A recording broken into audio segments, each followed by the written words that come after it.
waanan jedhuun qabu. Dubbachuudhaafis hin dandeenye. Garuu warri acee koo narraa fudhatan,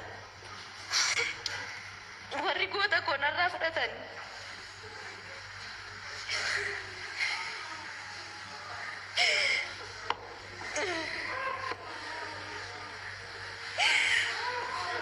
warri harka duwwaa na hambisan, warri ijoollee isaa abbaa malee akka guddatan godhan.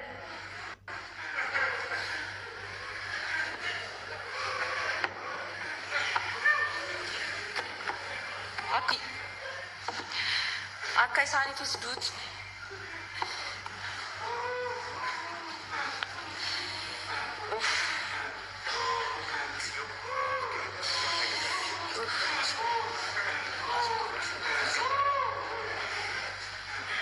Du'aan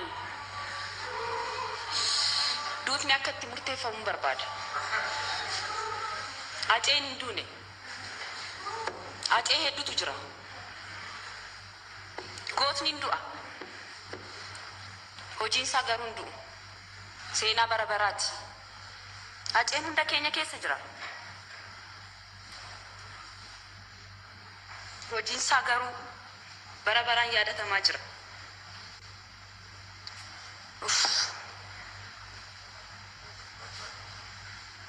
Egaayyo haacaaluu ani abbaadha jedhee waamamu malee haacaaluun kan sababa dhaati kan koo bichaa miti. Kan koo bichaa miti haacaaluun kan sababa dhaati.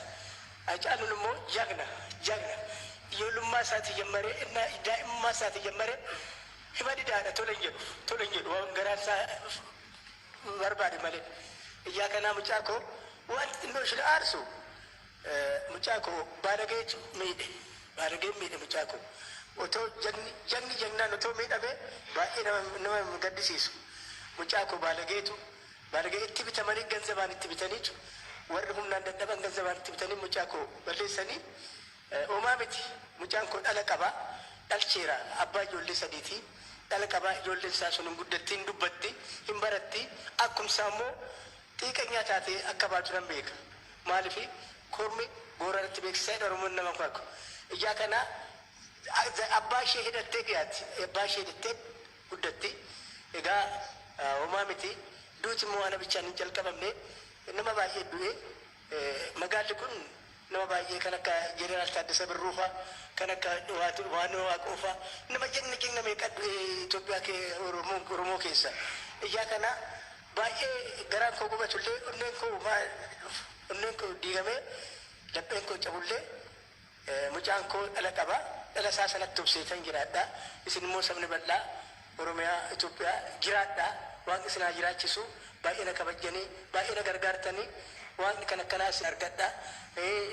Ilma dhalchitanii ilmi keessan guddatee fuudhee waa uummattanii waamicha uummattanii wajjin akka kabaja kan argattan ta'a. Kan akkanaa isin zarii keessan waan kan akkanaa keessan teessisin. Egaa maalan godhaa miti gumaa isaa baasu wanti amma sadaraa jedhu biyyattiin kun seera qabdi. Biyya seera qabdu keessatti duriyyeen nama jeefte hombadeen nama jeefte ciisaa jala jeefte birriidhaan bitamte duriyyeen nama jeefte jiraachuun qabdu. Seerri Itoophiyaa kun ani nama waggaa 77 nama waggaa 77 umuriin koo waan hundumaan beeka. Gisee Haacaaluu Sillaasee namni yoo nama geesse ennum sana farachiisaniitu ennum sana fannisu gabaa keessatti. Hin fannisu hin du'a.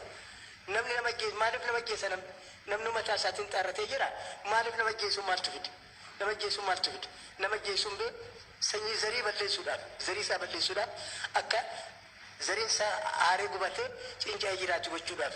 Ijaa kana anammas warra aangoo gubbaa jirtan warra Itoophiyaa bulchitan kana wanti nagaraa jiru jarri kun atattamaan hojjaan isaanii qoratamee callaan isaa argamee akka mucaa koo xiyyiitiin guban ani ijaa waan xiyyiitiin nan beeka. Xiyyiitiin ibidda xiyyiitiin namni ibidda harkaan qabata xiyyiitiin rukutamnaan namni boba'ee du'a. Ijaa kana akka mucaan kun itti isaanis du'uu qabuun jedhaa kanarra galatooma waan biraa dubbiin baay'isu nagaan.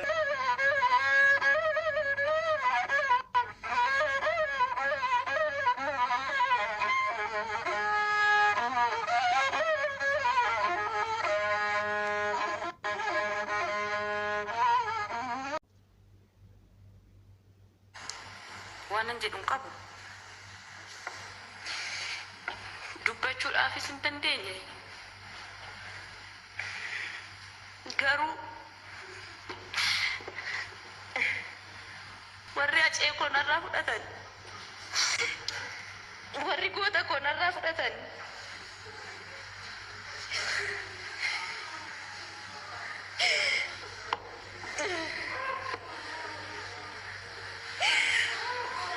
warri harka duwwaa na hambisan, warri ijoollee isaa abbaa malee akka guddatan godhan.